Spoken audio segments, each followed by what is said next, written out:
అంబటి రాంబాబు గారి అరెస్ట్ అక్రమ అరెస్ట్ అని చెప్పేసి వైసీపీ నేతలు మాట్లాడుతూ ఉన్నారు. ఇప్పుడు చూసుకున్నట్టయితే అంబటి రాంబాబు గారు మాట్లాడినటువంటి మాటలు ఏవైతే ఉన్నాయో అవి కరెక్టే అంటారా? ఇలా వ్యాఖ్యలు చేయటం, ఇలా ప్రజల్లో వచ్చి ఇలా మాట్లాడటం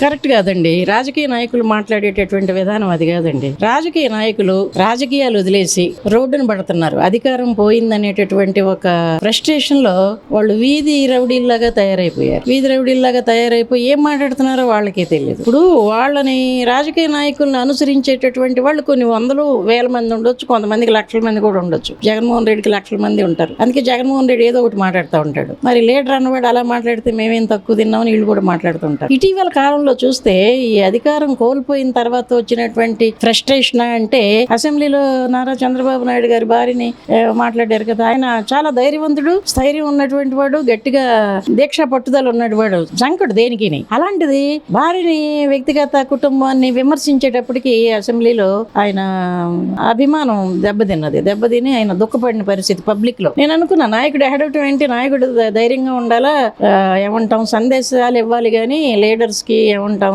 క్యాడర్ కి ఈయన ఏడుస్తున్నాడు ఏంటన్నాను. కానీ మీకు నాకు మరొకరికో జరిగితే వ్యక్తిగత దోషణ గానీ లేకపోతే కుటుంబ పరువు ప్రతిష్టలు వాళ్ళ వ్యక్తిత్వ హననం జరిగితే అది టచ్ చేస్తాండి గుండెల్ని. ఎంతటి ధైర్య సాహసాలు ఉన్నటువంటి వ్యక్తినైనా టచ్ చేసి ఎందుక రాజకీయాలు చేస్తున్నాము, ఎందుక పరిపాలన చేస్తున్నాము, ఈ మాటలు పట్టాక జనం కోసం నిలబడ్డామని వాళ్ళ ఆత్మస్థైర్యం దెబ్బతినే పరిస్థితి కూడా వస్తుంది. అది మొదలు పెట్టారు. అసలు రాజశేఖర రెడ్డి టైంలోనే అసెంబ్లీలో చంద్రబాబు గారిని చాలా ఉక్రోషంతో మాట్లాడాడు. ఒక దశలో ఆయన పుట్టుకను గురించి మాట్లాడుతూ ఎద్దేవా చేస్తూ నీ పుట్టుక గురించి నువ్వు అసహ్యపడేటటువంటి రోజు వస్తుంది, నీ తల్లి కడుపున ఎందుకు పుట్టానా నా తల్లి కడుపునని బాధపడే రోజు వస్తుంది అన్నాడు. అంత ఏమంటాం వ్యక్తిత్వం కలిగిన వాడు, చదువుకున్నవాడు, పరిపాలన అనుభవం ఉన్నవాడు, ఒక వృత్తి చేపట్టిన వాడు రాజకీయాల్లో అంత దిగజారిపోవాలా, అధికారం కోసం అంత దిగజారిపోవాలా. అదే సాంప్రదాయాన్ని కొడుకు జగన్మోహన్ రెడ్డి కూడా కంటిన్యూ చేయటం, ఆయన అనుచరులు కూడా అలా మాట్లాడటం జరుగుతుంది. ఇప్పుడు అంబటి రాంబాబు మాట్లాడింది నేను విన్నాను. కారులో కూర్చొని వెళ్తున్నాడు, ఆయన ఆందోళనకారులు చుట్టుముట్టారు,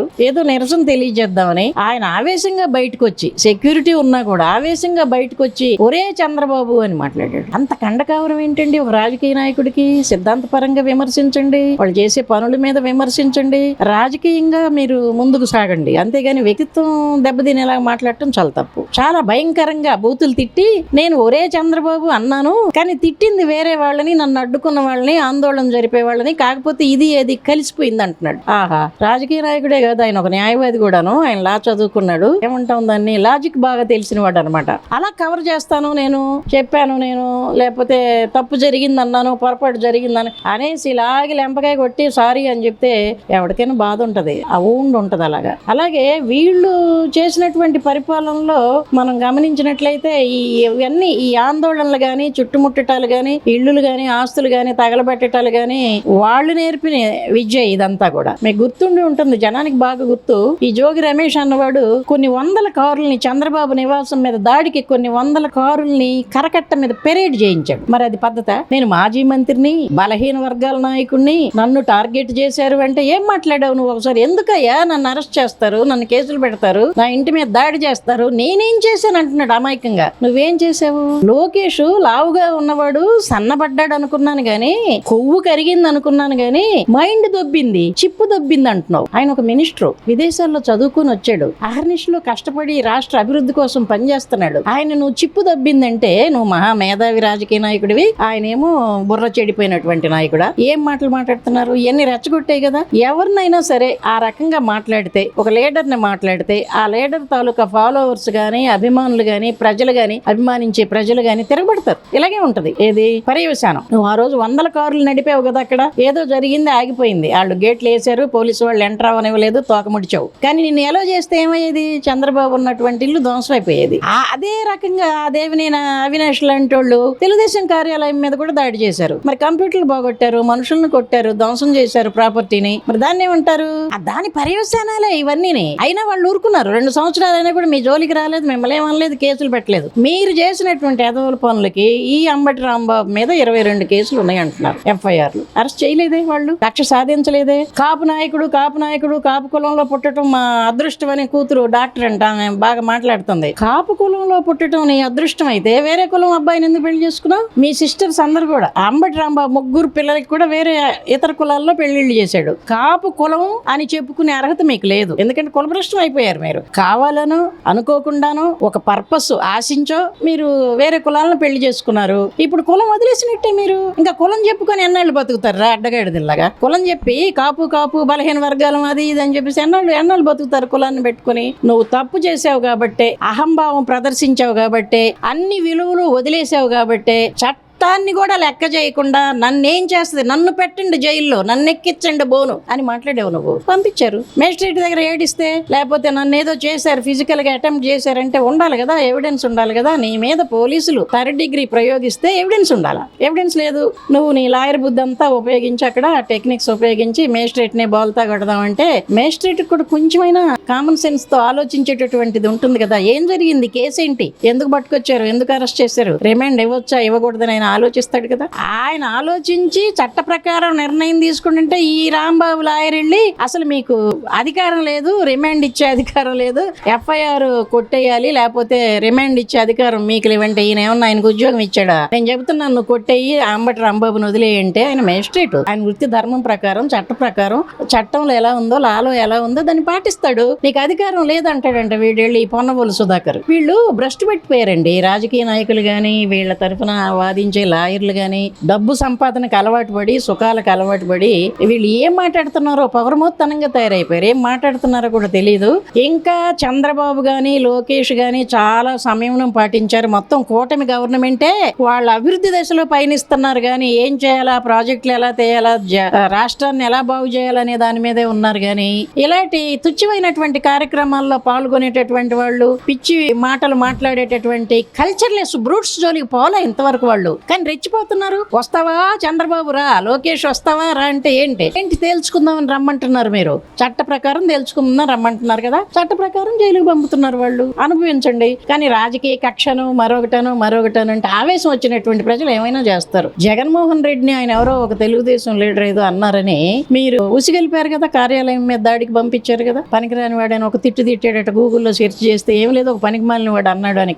కాదు అసభ్యకరమైనటువంటి పదజాలంతో దూషించాడు, పట్టాభి దూషించబట్టి నన్ను అభిమానించే నా కార్యకర్తలు, నా ఫాలోవర్స్, నా పార్టీ వాళ్ళు బీపీలు పెరిగి దాడి చేశారు తెలుగుదేశం కార్యాలయం మీద. ఎంత విధ్వంసం జరిగింది. పట్టపగలు పోలీసు వాళ్ళు ఉండి జరిపించారు దాన్ని. అంత విధ్వంసానికి ఏమైనా చర్యలు తీసుకున్నారా వీళ్ళు? ప్రతి చర్యలు తీసుకున్నారా? తీసుకోలేదు. అసలు ఫస్ట్ విధ్వంసంతో మొదలయ్యావు నువ్వు. ప్రజావేదిక కూలగొట్టావు. ఇంతవరకు ప్రజావేదిక కూలగొట్టినందుకు నీ మీద చర్యలు లేదు, జగన్మోహన్ రెడ్డి మీద చర్య లేదు. రుషికొండ 430 కోట్లు ఖర్చు పెట్టి అనాథరైజ్డ్ గా ఎలా కడతావు నువ్వు? ఒక టూరిజం శాఖ డబ్బును తీసుకొచ్చి నీ విల్లా కోసం, నీ నివాసం కోసం, నీ భార్య కొండ మీద ఒక మహారాణిలాగా ఉండాలన్నదని చెప్పి కట్టి, నేను ఉండలేదు కదంటే నువ్వు ఓడిపోయి కాబట్టి ఉండలేదు, గెలిస్తే నువ్వు అక్కడే కూర్చునేవాడివి. 430 కోట్లు ఖర్చు పెట్టినా కూడా ఒక పబ్లిక్ అకౌంటబిలిటీ కింద నిన్ను అరెస్ట్ చేయలేదు చంద్రబాబు. అసలు ఫస్ట్ ఇదే case. Prajavedika Rushikonda funds misuse చేయటం మీద నిన్ను బెయిల్ కూడా లేకుండా తోయాల జైల్లో. కానీ నీ జోలికి రాలేదే. కక్ష పూర్తిగా వ్యవహరించేటటువంటి కూటమి ప్రభుత్వం అయితే మీ మీద ఎన్నో కేసులు, 100,000 కేసులు పెట్టాలి. ఒక రెడ్ బుక్ అన్నాడు ఆయన.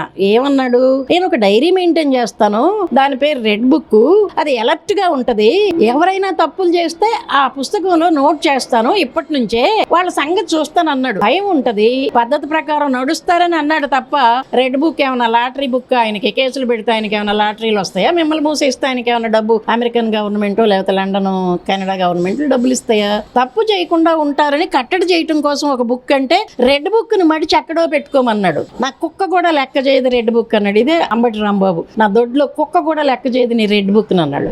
రెడ్ బుక్ ఏం రాజ్యాంగం కాదు. మీరు చెప్పే నీ తాతగారి రాజ్యాంగం లాగా, రాజారెడ్డి రాజ్యాంగం లాగా ఆయన ఏమి రాయలేదు, చిన్నప్పటి నుంచి రాయలేదు, లేకపోతే మీకోసం దాన్ని తయారు చేయలేదు. ఆయన పాదయాత్రలో తిరుగుతూ అనేకమైనటువంటి అరాచకాలు చూసి ప్రజల నుంచి విజ్ఞప్తులు తీసుకొని ఇవి తప్పకుండా నోట్ చేసుకుంటాము, ఈ పుస్తకం పర్మనెంట్ గా ఉంటది, దీని మీద మేము యాక్షన్ తీసుకుంటాం అన్నారు. అన్నా కూడా చేయలేదు ఎవరి మీద, కనీసం ఒక సంవత్సరం వరకు ఎవరిని టచ్ చేయలేదు. వాళ్ళు ఊళ్ళమ్మట తిరుగుతున్నారు, ప్రాజెక్టుల కోసం పనిచేస్తున్నారు, దేశాలు పట్టుకు తిరుగుతున్నారు, వాళ్ళు విలాసాలకు వెళ్ళలేదే. పని చేసుకుంటూ పోతున్న వాళ్ళని రెచ్చగొట్టి క్యాడర్ నేమో ఉసిగొలిపి ఇలాంటి పనులకి అడ్డుపడేలాగా చేస్తే అది మీరు చేసిందే, మీరు ప్రవోక్ చేసిందే. మీరు ప్రవోక్ చేస్తున్నారు, దినదినము రెచ్చగొడుతున్నారు ప్రభుత్వాన్ని, వ్యక్తుల్ని విమర్శిస్తున్నారు, బూతులు తిడుతున్నారు. మరి క్యాడర్ కోపం వస్తుంది కదా, వాళ్ళకి రాకపోయినా క్యాడర్ కోపం వస్తుంది కదా. వాళ్ళు వెళ్ళారు, ఆ పని చేశారు. ఇవాళ ఏదో కక్ష సాధింపు చర్యలు అంటే ఎట్టి పరిస్థితుల్లో ఇది కక్ష సాధింపు చర్య కాదు. కాన్సిక్వెన్సెస్, మీరు ఏమైతే తప్పులు చేస్తున్నారో, మీరు ఏదైతే విచ్చలవిడితనంగా